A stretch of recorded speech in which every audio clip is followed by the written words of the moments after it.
Raise your hand if your sex ed class taught you way more about fear than pleasure. If you're not watching on YouTube, all three of us have raised our hands. And we didn't plan that either. No. Or if your education was just a diagram, a condom on a banana, and a whole bunch of shame. Today, we're talking about the sex ed fails that left us confused, unprepared, and deeply misinformed.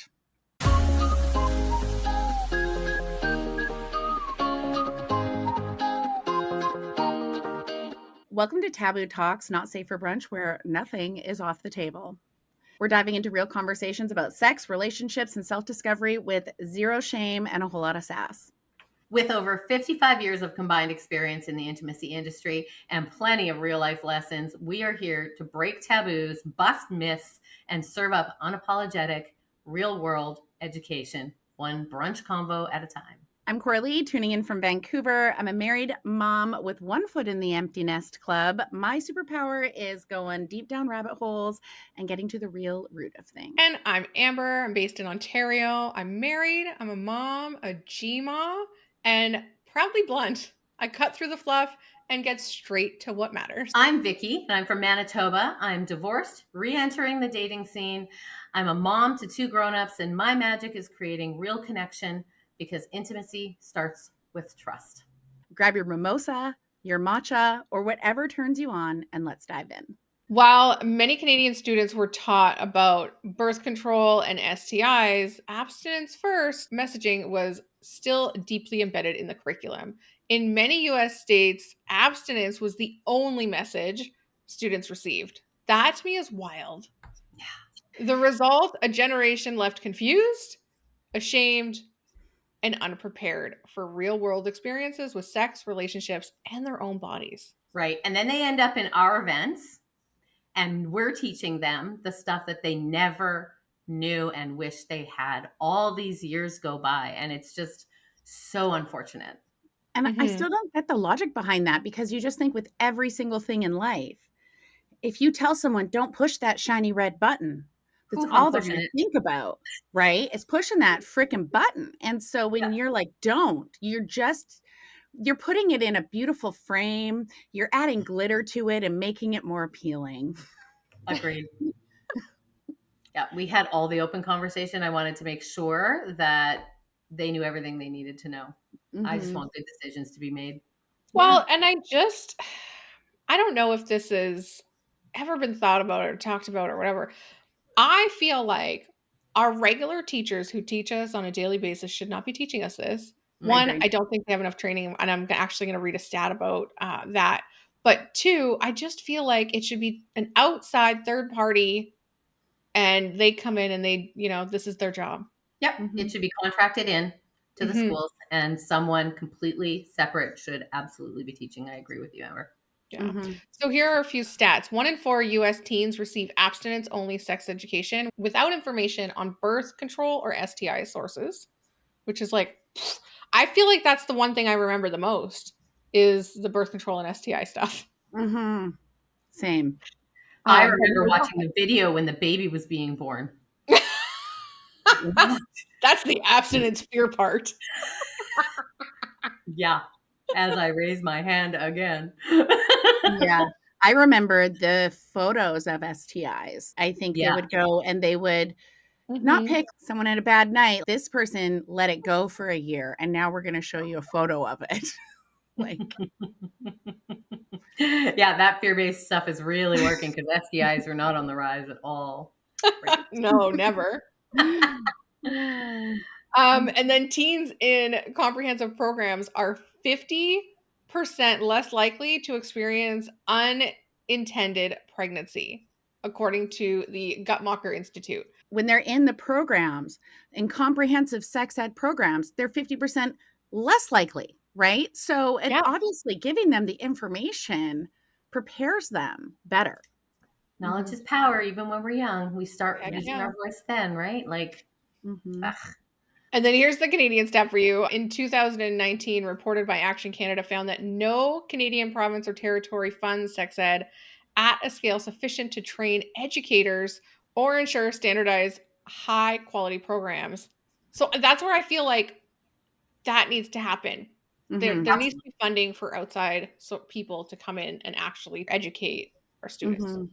And we have people here that go through this course. It's a 1-year long course to become like a sex educator recognized by our province to be able to do things like this. Yet the schools don't hire them. Now, Wow. I still feel like we're leaving like such a huge portion of this up to the parents. And I think that that's not happening in most homes. So Mhm. these kids are getting enough to make them curious, not enough to give them any really good information. And then where do they head for the rest of it to fill in the blanks? Mhm. The Yeah. internet, right? They're Right. getting it from porn. They're getting it wherever. They're talking to their friends in the schoolyard that don't know anything more than they know. Mhm. It's not healthy. Yeah. Well, no one really explains what to actually expect or how to prepare for your first sexual experience. No, Like, no. you're right, it's coming from porn, it's coming from movies, it's coming from, friends on the in the Yeah, schoolyard, right? right, and it's coming from those conversations that probably some kid has just made up so he Yep. sounds cool, right? Mhm. And next thing you know, you're like, "Oh, well, that's the standard," and then you start to lean into that standard as opposed to actual real knowledge that if your parents could get their poop in a group, you might get it, right? Because we know the Mhm. schools aren't gonna do it. Don't wait for the schools, but if you need to Mhm. find an adult that can, let's do that. Like Mhm. if I was sorry, I'm just gonna go on a rant. If I was a parent and I didn't feel comfortable talking to my child about sex ed, what to expect, it was just way too awkward for me to have that conversation with them. I would then offer for them to talk to somebody that they felt comfortable with. So maybe it's an Mhm. aunt or your bestie or whatever that looks like. I had lots of young adults come to me over the years that were my kids' friends and say, "Hey, I'm really confused about this. Can you help?" Yeah, I will do my best. I will Mhm. also call your mom and say, "Hey, can I talk to your kid about this?" But yeah, Mhm. it's ridiculous. Yeah. Rant over. Well, depending on the age of the kid, I might talk to their mom, I might not. I Oh, mean, my apologies. If they yeah, were, 17, 18, 19, I was having a okay. conversation with them. I would, obviously Mhm. as an adult, The but younger ones, though, yeah. no, Mhm. no. I had kids coming to me at 14, 15, and I was like, yeah, but you know what? I need to ask you. I need to talk to your mom first. Maybe Mhm. she wants to come over for coffee. Maybe we could do Yeah. this together. You know what I mean? So then it's kind of hand over hand, whatever that looks like. But yeah, I just think it's important. I would rather them walk away with information than guesstimates. And yeah. Mhm. I mean, I have to wonder, like, if a 16-year-old goes to Walmart and buys a vibrator, like, can Mhm. she buy it? 'Cause it's right there, it's not in a private Right? area, right? Self-checkout, nobody knows what you're getting. Exactly. So, I actually wanted to Unless look they, into like that are they, like, law flagging is before it, we like, flashing? I'm gonna go buy a vibrator at Walmart now. yeah. Is it does it flash the Nope. thing at self-checkout to say this person must be 18 like a video game? Mm, I I wonder. don't know. There's lots of 14-year-old kids though that and I'm finding when we were kids, certainly in where I'm from, we passively talked about it, but it was not the way I see kids talking about it now. Right. We're around the pool with my friends, and her daughter shows up with her friends, and next thing you know, they're asking some pretty good questions, and Mhm. you're literally going, "Huh, we might be winning. We might be winning this." Yeah. Well, So and then that makes also me happy. too, I was thinking, like, the difference between if you have a 16-year-old and a 14-year-old, there is a big difference between There 14 and is. 16, and maybe 16 is where that boundary is. I really don't know. That's kind of where my personal boundary is, like, I'm comfortable 16 and up talking to, kids, but yeah, I wonder where the line is. We're gonna find out. So, another thing that's not actually happening in these sex ed classes is conversations around LGBTQ plus relationships, gender diverse identities, and non-penetrative sex were entirely absent. Like these were not talked about, and I don't know, maybe that's changed a little bit, but I don't feel like the curriculum has changed. Yeah, I would guess the same. However, I think the community has changed, and I think Mhm. that our young people are so much more accepting and understanding and vocal and comfortable talking about the LGBTQ plus community Yeah. relationships and all of those things. I think that is where our young people are going to win for us. I would Mhm. love to hear, like, if there's a younger person listening to this or a young adult who had just recently graduated from school, whatever, I would love to know what it looked like and how, because I feel like that would be brought up by the students and then it would kind of force the hand of the teacher who's teaching it. Yeah, totally. And I think it's really ironic that they don't talk about that because just a little situation that happened in my household, my son and daughter are 5 years apart. My daughter's older. I was not letting her boyfriend spend the night when she was 17, 18 years old, but I did when my son hit that age. And she got mad at me, as she should, right? That's a double standard. She said, "How come my brother gets to have his lady spend the night and I couldn't?" And I said, "Well, I didn't know you were LGBTQ plus back then." So it made me think she could have been having sleepovers and I didn't know. So why do we even have these stupid rules, right? Right. I was like, and 100%. I learned that because I didn't know that you were potentially still having sleepovers because I was learning. So that's what happens when you don't have the queer sex ed conversation. It's And we true. had it lots, but Yeah. we just didn't, it was like, wait a minute, that was dumb.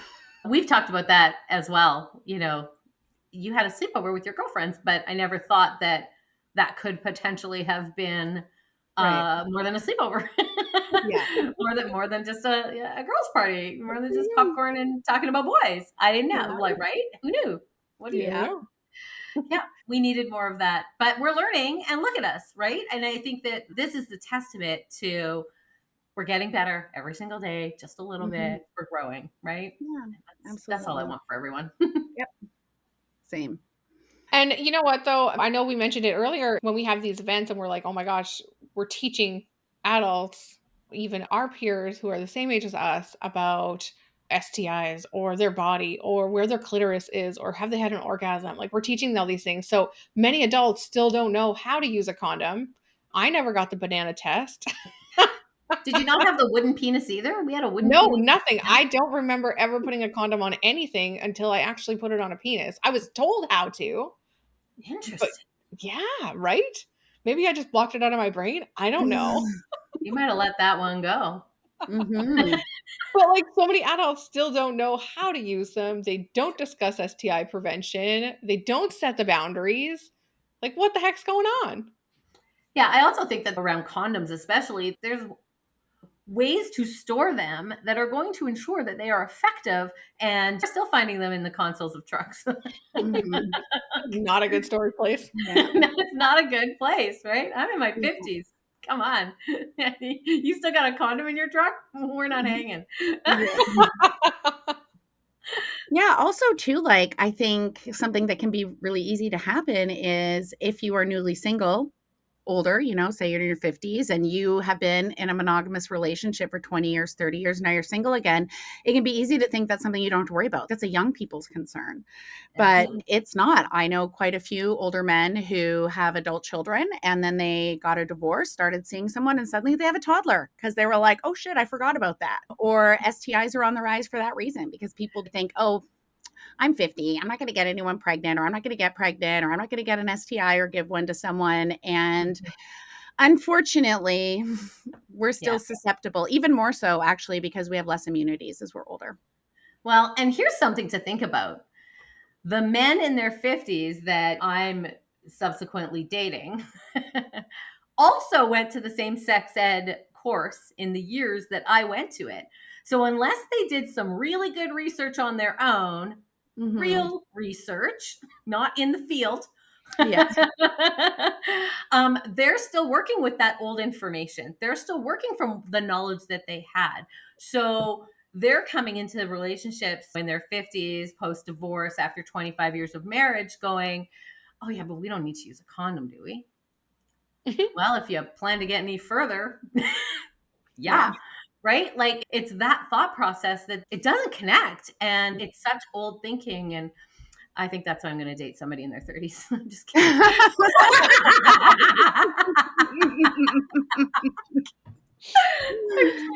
Ah, that's I want awesome. someone with some really new information.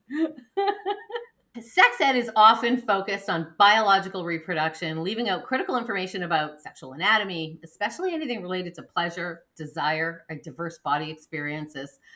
Only 43% of women reported understanding their own sexual anatomy when they first became sexually active. Numbers too Surprised that high. 43% said they understood it.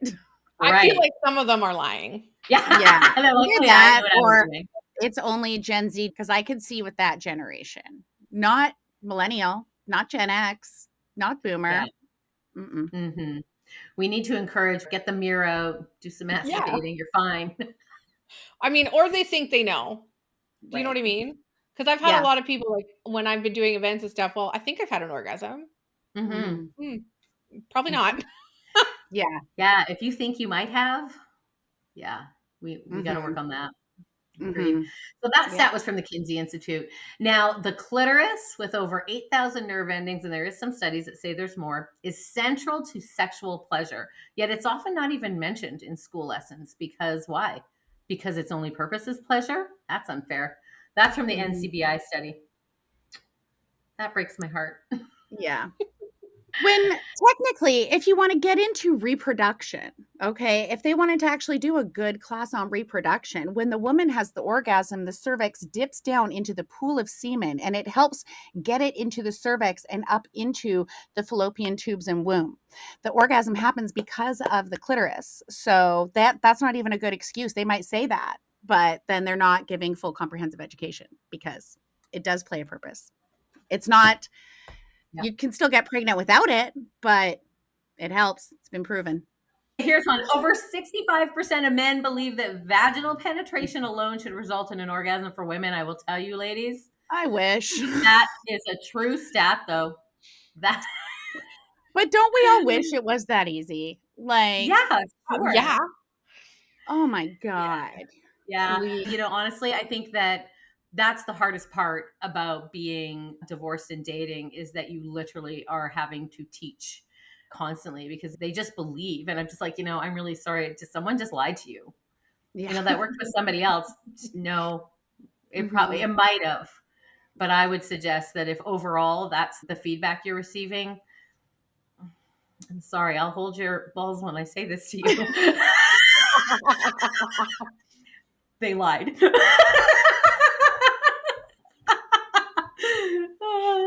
Oh my god. Sorry. That was from the Yeah. Archives of Sexual Behavior and Vicki Gower special. Oh my gosh. Okay, so what parts of the body were included in sex ed and what was completely left out, ladies? What was your Well, experience? the clit, like we already talked That was about. yeah. Yeah. Yeah. Yeah. The idea of orgasm was completely lost. Mhm. Yeah, they would call it ejaculation, right? Hmm. To discuss Because about orgasms for pleasure, right. ejaculation Mhm. was a result. Unfortunate. Mhm. Just imagine, whoa, whoa. Imagine if we taught to masturbate to orgasm instead of abstinence or having sex necessarily with another person. Mhm. What? Teach somebody to take care of themselves, to have total and complete autonomy? That sounds like power for women. No. Yeah. You know what's so funny too? Just the idea that because if you've ever raised a son, there for a lot of them, you have to fight to get them into the bath, into the shower when they're little kids. And then suddenly they start taking showers all the time, very long ones, daily, right? Hmm. You know the change, right? When that's happening. And those boys that are taking hour to 2 hour long showers every day are sitting in these classes, probably going, that's an ejaculation. Yeah. You're right. Yeah, Like, they have no frame of reference except what they mhm, watched, read, or heard from yeah. somebody Mhm, in the schoolyard. mhm. Yeah. Yeah. And again, pleasure is not generally mentioned. It's just all framed around risk and reproduction and the fear based stuff that we've been talking about. And these gaps lead to long term issues like sexual dissatisfaction, shame, misinformation. We hear it all the time when we are doing our events. Women are saying, I don't think I've ever had an orgasm. I'm not, like Amber said, I think. Mm, Mhm. I right? literally am here because someone who was about the age I am now told me, like 21 years ago, told me she had never had an orgasm. And it blew my freaking mind. Mhm. Blew it. Absolutely. Many people learn about their own bodies through trial and error instead of accurate education. So again, we were talking about how we're exploratory humans, and sometimes we end up in the ER with something strange up our butt, or like that kind of thing happens because we are exploratory. We're just naturally that way, and if we're not educated, we'll figure it out. Everything's figure outable. It doesn't make it right or healthy, but that's what people will do. Mm-hmm. What Yep. changed for you guys once you finally understood your own anatomy? Pleasure got so much better. Mm-hmm. Yeah. For me, it was like it used to take anywhere from 20 to 45 minutes of stimulation to have an orgasm. And once I understood how it all worked, I was able to move that down to 3 to 5 minutes. And that is a much better use of my time, you guys. I mean, sometimes we can go, I could have way more in that time frame now. Yeah. It's a time saver. It's time management, really. It's time management. I love that. For me, it was just simply that I could then educate another human being on what felt good to me, how they needed to touch me to achieve what I wanted. Maybe a little selfish, but rightfully so. Mhm. I feel like if you're educating them, they're probably responding in the same way, Yeah. Yeah, right? Yeah. Oh, well, For if sure. you can do it, so can I. Yeah. Totally. You're like, look what I learned today. hmm And I also think that it leads to, in healthy relationships as adults, it leads to that ability to grow and learn together, which is beneficial for everyone. Absolutely. If you're not growing, you're dying. That's right. Okay, so this is the no talk zone. We're going to talk about consent, queerness, and real talk. Sex education rarely addresses the realities of communication, consent, identity, or emotional connection. So, for many students, the silence around these topics is just as harmful as the misinformation. Like, Mm, when you don't know what you don't know, it's yeah. mind blowing when you figure out, oh, I didn't know that, And there's only 9 US states that require sex education to include the topic of consent. That blew me away. That's from the Advocates for Youth. I Oh, I sorry. I'm I'm having a moment. Just give it to me. I mean, that is so harmful. And it doesn't just make me think of the girls. Of course, I'm thinking of them, but I'm also thinking, how are these young boys supposed to understand? Like it's putting them in an awful position. It's putting the girls in an even worse position. But if you're not telling them what to look for with consent, that is more harmful than I think than not telling a girl how to say no. You know what I mean? Like I think Absolutely. overall, so it just blows my mind because Yeah. what's Have you wrong ever with seen society? have you ever seen that on YouTube about how comparing consent to tea or tea to Loved consent? it. Yes. Yes. Yes. Yes. I think that was amazing. I wouldn't pour the tea down your throat Mhm. if you said you didn't want any tea, right? Right. So that's Yeah. consent, friends. That's consent. It's simply Yeah. basic. And it doesn't have to be. It can be as simple as that. I loved that. I was like, "Well, you hmm wanted tea yesterday." Well, yesterday, yeah. That's right. Right? Everyone should watch that for I sure. don't I don't want tea today. That's So right. maybe Well, and yesterday I wanted hot tea. it doesn't necessarily mean that it's, yesterday to today. It can be, "Yeah, okay, let's do it. No, I'm not feeling it anymore," 5 minutes later. Correct. Yeah, That is also, right. you know? Yeah, yeah. You don't have the toll pass to just keep tapping Right. through. Yeah, Mm-mm. And then also too, then you come into with that the whole conversation that a lot of young boys get about blue balls and about how it's just cruel and it's painful and it's mean, which is all crap. You have Yeah. a hand. You Go can go take care of use it. it. Yeah. Like, and Yes. then that can imply again, like a girl, a woman who didn't know that it's not her responsibility if his balls right? hurt. hmm Like, That brings in that guilt Oh, and that right. shame. Oh, Yes. Yes. Totally. And I would bet, I know the rates for assault are pretty high, but I would bet almost every single woman has at one point or another done something that she didn't say yes to, that she didn't say no, that just went along with because she felt uncomfortable, because she was absolutely. in a position where she didn't have enough power or even confidence. And I'm not saying that that's the other person's responsibility, but we shouldn't be raising a society where a girl can't. speak up.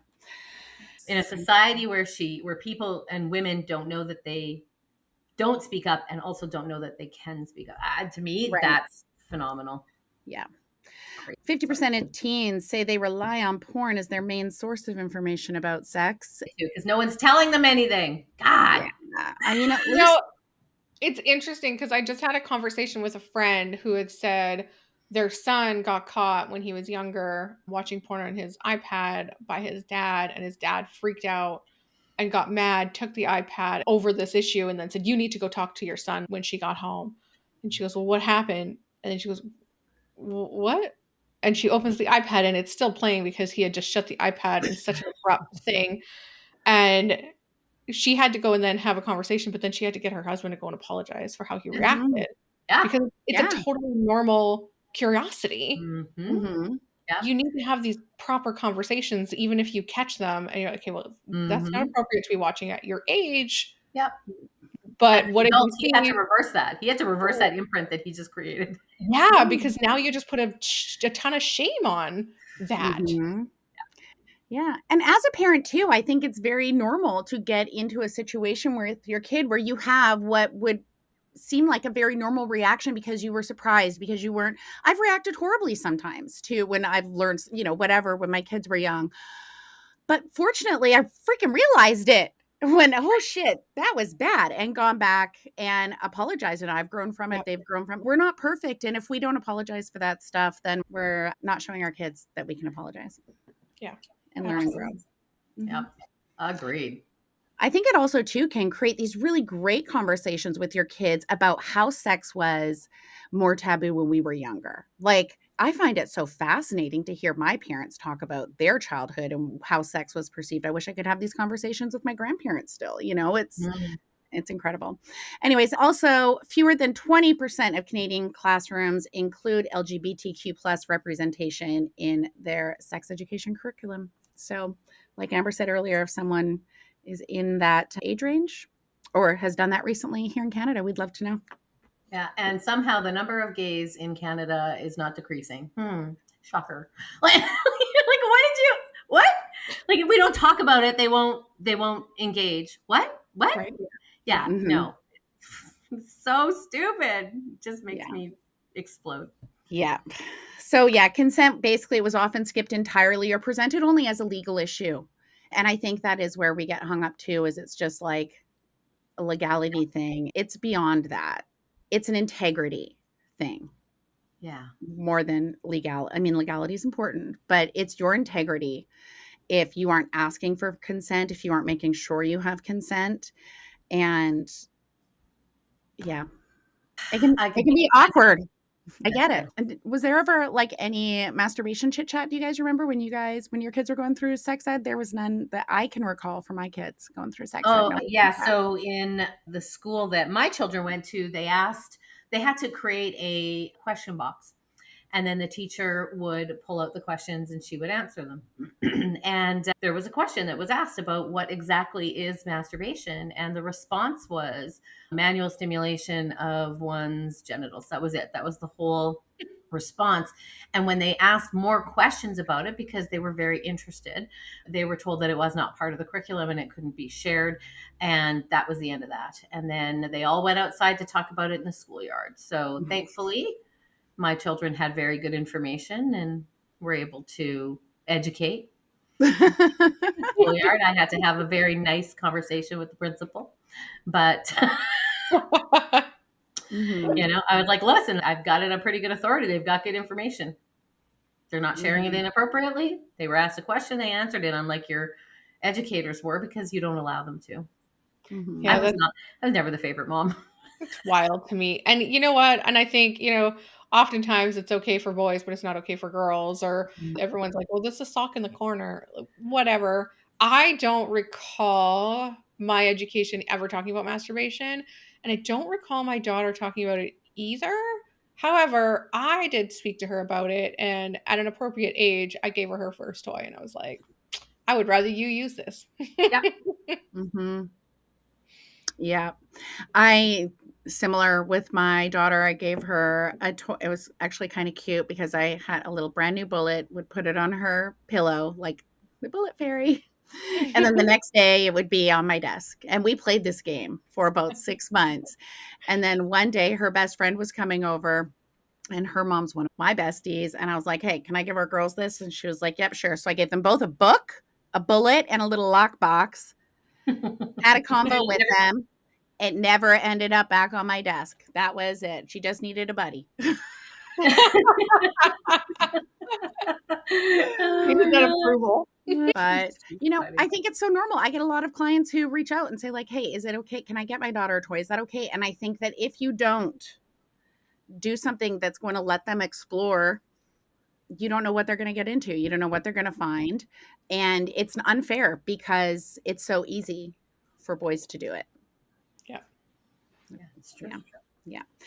And the last point with the sex ed in schools, they don't really talk about emotional connection, communication, and making sure that everyone's needs are met, about making sure that everyone is having fun in that room, about making sure, the only thing I remember saying, you want to be in love. Well, you don't know what that means. You don't understand that, when you're taking those classes. But I think when they're in the teen years, you could kind of be like, when you like just vibe with someone, they'd be like, oh, yeah, kind of get that, where you get that emotional connection and how the communication, it can be hard because it's so hard to talk about what you need. But when you are having that with someone, that can make you closer. It can make the good time you're having better, and you're going to understand their needs. They're going to understand your needs. And they don't talk about Mhm. that. They don't talk about communication. It's our favorite C word besides click. But you know what?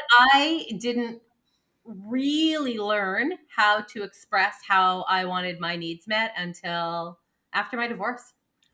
I, we've talked about it before. I went to this class and they literally paired you with somebody, and you had to ask them to meet your need, whatever that was. It wasn't even a sexual need. It was just the fact that I had to ask for what I wanted. And it was Mhm. so difficult to ask this person for what I wanted. And they asked me for what they wanted in order to make this interaction between us go well. And that was when I really started practicing with the muscle of asking for what I need, asking for my needs to be met in a particular way, and being precise and particular so that I could be fully, completely fulfilled. Yeah, the last 2.5 years has been great. We deserve more than fear, shame, and just don't do it. Sex education should empower us to know our bodies, our rights, and our desires. And it's never too late to unlearn what didn't serve us and to talk about what actually matters.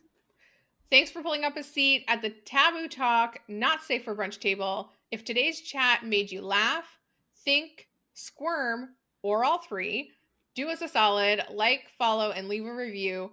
It's basically the podcast world's version of a good tip.